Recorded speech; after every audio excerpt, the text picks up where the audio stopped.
Hello everyone, welcome back to our channel. This is Bhavya. Welcome to one more blog. ఎలా ఉన్నారండి అందరూ? నాతో comment సెక్షన్లో share చేసుకోవడం అయితే అస్సలు మర్చిపోవద్దు. మనం ఊరెళ్ళాలి అనుకున్నప్పుడు చాలా చాలా పనులు ఉంటాయి కదా. అంటే ఈవినింగ్ బస్ ఉందంటే మార్నింగ్ నుంచి చాలా పనులు చేయాలి. అంటే నెక్స్ట్ ఫ్యూ డేస్ కోసం అన్నీ రెడీ చేసుకోవాలన్నమాట. సో అదే రోజు మనకి ఇంట్లో ఉండే అప్లయన్సెస్ కూడా హ్యాండ్ ఇస్తే ఎలా ఉంటుంది అనేది ఈ వ్లాగ్లో చూస్తారనమాట. సో నేను ఆ రోజు మార్నింగ్ లేచి వాషింగ్ మెషిన్ వేసానండి. ఊరికెళ్ళబోయే ముందు వాషింగ్ మెషిన్ హ్యాండ్ ఇచ్చింది. అండ్ ఇంటి ముందు అప్పటిదాకా స్టార్ట్ చేయని వర్క్ ఆ రోజే స్టార్ట్ చేశారనమాట. ఆల్మోస్ట్ 15-20 డేస్గా వెయిట్ చేస్తున్నాను నేను. ఇదంతా అయిపోతే అక్కడ క్లీన్ చేయించుకొని నేను ప్లాంట్స్ పెట్టుకోవాలని. ఆ రోజే స్టార్ట్ చేశారు. నా టైం బ్యాడ్. అండ్ ఇంక ఇదంతా ఇలానే ఉంటుంది కదా అని చెప్పి తినడానికి బయటకు వచ్చేసామన్నమాట. ఫుడ్ తినేసి మళ్ళీ ఇంటికెళ్ళి చాలా పని చేయాలి నేను. అంటే మార్నింగ్ నుంచి చేశాను, అదంతా మీకు చూపించలేదు, నాకు అవ్వలేదు కూడా చూపించడానికి. సో ఇదేంటంటే ఇంకొక ప్లేస్ అనమాట. ఎప్పుడు వెళ్ళే దగ్గరికి వెళ్ళలేదండి. అది తమిళనాడు స్టైల్, ఇది ఆంధ్ర స్టైల్ అనమాట. మా అనిల్ వాళ్ళ ఫ్రెండ్ ఎవరో చూపించారు అని చెప్పి తను నన్ను తీసుకెళ్లారు. ఒకసారి నేను ఇంకా స్టార్ట్ చేశాను అనమాట. ఆంధ్ర స్టైల్ చాలా రోజుల తర్వాత కనిపించింది కదా, కోతికి కొబ్బరి చిప్ప దొరికినట్టే అనమాట. నాకు అదే కావాలి అని స్టార్ట్ చేశాను. ఇంకా అక్కడికి వెళ్ళాననమాట. ఇడ్లీ అయితే చాలా నచ్చింది. చట్నీస్ నాకు ఇంకా నచ్చినాయి. ఆ రోజు కామెడీ ఏంటంటే చట్నీకి బదులు మిల్లెట్స్ పిండి పెట్టారండి చట్నీ అనుకొని. ఏంటిది ఉడకలేదు ఇడ్లీ అనుకుంటూ ఉన్నాను. తీరా చూస్తే అది పిండని తర్వాత అర్థమైంది. అండ్ నా వెపన్ని కూడా రెడీ చేసుకున్నాను. కానీ లెమన్స్ చాలా కాస్ట్ అయిపోయినాయండి బెంగళూరులో. నాకు ఇది చూసిన తర్వాతే అర్థమైంది. 9 రూపీస్ పడింది ఒక లెమన్.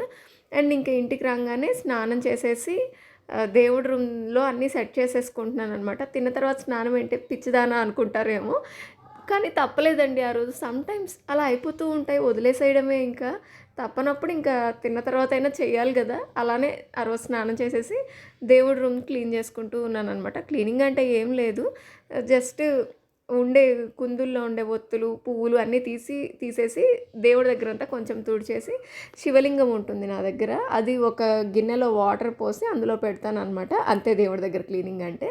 అండ్ విండోస్ అన్నీ క్లోజ్ చేసేస్తాను ఊరికి వెళ్ళబోయే ముందు. ఇదైతే అనిల్ డ్యూటీ అండి. బట్ తను ఏంటంటే హడావిడిగా అప్పటికప్పుడు వేసి ఎలా పడితే అలా వేస్తున్నారు, ఆ మెష్లు సరిగ్గా వేయట్లేదు అనేసి నేనే వేసుకోవడం స్టార్ట్ చేశాను ఈ మధ్య 2-3 టైమ్స్గా. అదే చేస్తున్నాను అనమాట ఇక్కడ. ఎంత ఎక్కువ టైం ఉన్నా మనకి లాస్ట్కి వచ్చేసరికి ఆ హడావిడి అలానే ఉంటుందేమోనండి. నేను టెన్షన్ పడిపోయి ముందు అనిల్ని నువ్వు బస్ అతనికి ఫోన్ చేయి, డ్రైవర్కి బస్ ఎక్కడొచ్చిందో కనుక్కో అని గొడవ పెట్టేస్తే, ఫోన్ చేస్తే ఇంకా 1.5 అవర్ ఉందని తెలిసిందనమాట. నా హ్యాపీనెస్కి ఇంకా లిమిట్ లేదనమాట. ఎందుకంటే నాకు ఇంకా చాలా పనులు ఉన్నాయి. అమ్మో 15 మినిట్స్లో ఎలా చేయాలి అనుకునే టైంలో 1.5 అవర్ ఉంది అని తెలిసిందనమాట. సో ఇంకా ఫాస్ట్గా నిదానంగానే చేస్తున్నాను. ఫాస్ట్గా ఏం చేయలే, ఒక్కొక్కటి గుర్తు తెచ్చుకొని చేస్తున్నాను అనమాట. ఉర్లీస్లో ఉండే వాటర్ అన్నీ తీసేసి అంతా క్లీన్ చేసి పెడుతున్నాను. యాక్చువల్గా ఈ ఉర్లీస్లో వాటర్ పెట్టుకోవడం ఇదంతా పాజిటివ్ వైబ్స్ అది ఇది అనుకుంటాం, కానీ ఊరికి వెళ్ళేటప్పుడు నిజంగా చాలా పెద్ద టార్చర్ అండి ఇది. ఉర్లీస్ అన్నీ తీయాలి, వాటిల్లో ఫ్లవర్స్ తీసి పెట్టాలి, వాటిని క్లీన్ చేసి పెట్టుకోవాలి. నాకు అనిపిస్తుంది అప్పుడప్పుడు పాజిటివిటీ కోసం ఇంత మనం చెయ్యాలా, నార్మల్గానే దేవుడికి పూజ చేసుకొని అంతా బాగుంటే చాలు అనుకుంటే చాలు కదా అనిపిస్తుంది. అంతే కదా, మన పేరెంట్స్ అందరూ ఇట్లాంటి ఉర్లీస్ పెట్టడం ఇవన్నీ ఏం చేసిన వాళ్ళు కాదు, బట్ వాళ్ళు ఎప్పుడూ పాజిటివ్గానే ఉన్నారు. మేబీ మైండ్ సెట్సే అలా పీస్ఫుల్గా పాజిటివ్గా వాళ్ళు అలా పెట్టుకున్నారేమో, అందుకే అలా ఉన్నారు అని అనిపిస్తుంది అనమాట. ఇవన్నీ నాకు ఈ పనులు చేసేటప్పుడు అలాంటి ఆలోచనలే వస్తాయి, ఇవన్నీ ఎందుకు చెయ్యాలి అని. ఇంకా ఆల్రెడీ కడిగేసిన గిన్నెలు ఉంటాయి కదా, అవి కూడా సర్దేస్తున్నానండి. ఇదివరకు అయితే నాకు చిత్ర చేసి పెట్టేది, కీస్ ఇచ్చేసి వెళ్ళిపోయేదాన్ని. సో ఇప్పుడు అవన్నీ మనకు కష్టం కదా, ఇంకెవరు వచ్చి చేయరు కదా, అందుకని నేనే సర్దేసుకుంటున్నాను. ఎంత కష్టపడి ఒక్కదానివే చేసుకోకపోతే మీ హస్బెండ్ హెల్ప్ తీసుకోవచ్చు కదా అనుకుంటారేమో. తను పాపం మార్నింగ్ 6 నుంచి నైట్ 7 దాకా వర్క్ చేస్తూనే ఉన్నారండి. అంతసేపు వర్క్ చేసిన మనిషిని కాసేపు అలా ప్రశాంతంగా కూర్చొనివ్వకుండా ఈ పనులన్నీ చేయమని చెప్పడం కూడా నాకు మంచిగా అనిపించలేదు. అందుకే నేనేం అడగలేదనమాట. నేను అడిగితే తను చేయకుండా అయితే అస్సలు ఉండరండి. పాపం ఎంత బిజీగా ఉన్నా మధ్యలో వచ్చి కొంచెం హెల్ప్ చేసే వెళ్తారు. బట్ నాకే అడగాలనిపించలేదు ఆ రోజు. కాస్త రిలాక్స్ అవ్వనీలే అనిపించింది. అండ్ ఇంకా ప్లాంట్స్ పెంచడం అనేది ఇలా ఫ్రీక్వెంట్గా మాలాగా ఊర్లోకి వెళ్ళే వాళ్ళైతే అస్సలు చేయకూడదండి. నాకు ఇంతకుముందు ఇంట్లో అయితే చిత్ర హెల్ప్ ఉండేది. నేను ఎక్స్ట్రా పే చేసేదాన్ని ప్లాంట్స్కి వాటర్ చేసినందుకు. అండ్ ఈవెన్ మా ఓనర్ కూడా మంచిగా వాటర్ చేసేవారనమాట. సో, నాకప్పుడు అంత ఇబ్బంది అనిపించలేదు. బట్ ఈ ఇంటికొచ్చిన తర్వాత ఆ ఇబ్బంది కొంచెం ఫేస్ చేస్తున్నాను. అందుకే వెళ్ళబోయే ముందే కొంచెం ఓవర్ వాటరింగే చేసి వెళ్తానండి. అంటే మరీ ప్లాంట్స్ చచ్చిపోయే విధంగా గాదు. కొంచెం ఎక్కువ వాటర్ పోస్తాను. ఈ మధ్య ఈ కన్‌స్ట్రక్షన్ హడావిడిలో పడి నాకు అలర్జీస్ ఎక్కువ రావటం, నేనసలు ప్లాంట్స్‌ని గూడా ఎక్కువ పట్టించుకోలేదు. ఆల్మోస్ట్ డ్యామేజ్ అయినియి నా ప్లాంట్స్ అన్నీ. బట్ అప్పుడప్పుడే కేర్ తీసుకోవడం స్టార్ట్ చేశాననమాట. ఆ వీక్‌లోనే. మళ్ళీ ప్లాంట్స్ మీద ఎప్పుడైతే కేర్ తీసుకోవడం స్టార్ట్ చేశానో, ఆ వీకెండే ఊరికెళ్ళాల్సొచ్చిందనమాట.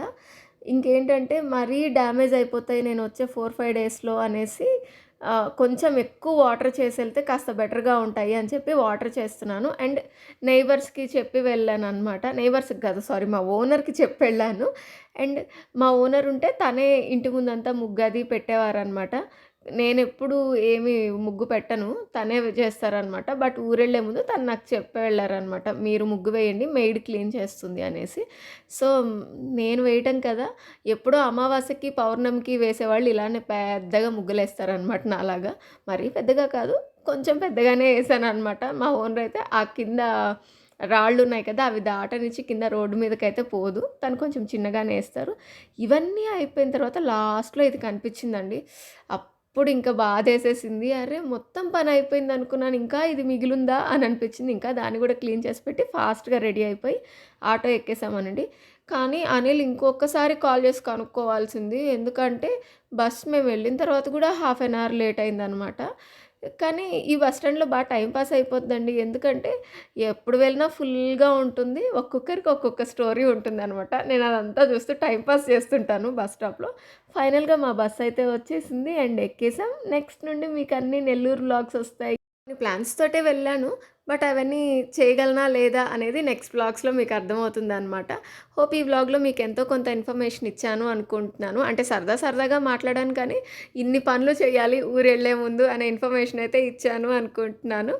ఈ వ్లాగ్ మీకు నచ్చింది అని కూడా అనుకుంటున్నాను. మీకు నచ్చితే గనక మీ లైక్ అండ్ సబ్స్క్రైబ్ చేసి మీ సపోర్ట్‌ని నాకివ్వండి. అండ్ మీ ఫ్రెండ్స్‌కి కూడా షేర్ చేయండి. ఇంకా ఎలాంటి వీడియోస్ కావాలనేది కామెంట్స్‌లో అడగండి. Thanks for watching. మళ్ళీ అడుగుతున్నాను అనుకోవద్దు. సబ్స్క్రైబ్ చేసి సపోర్ట్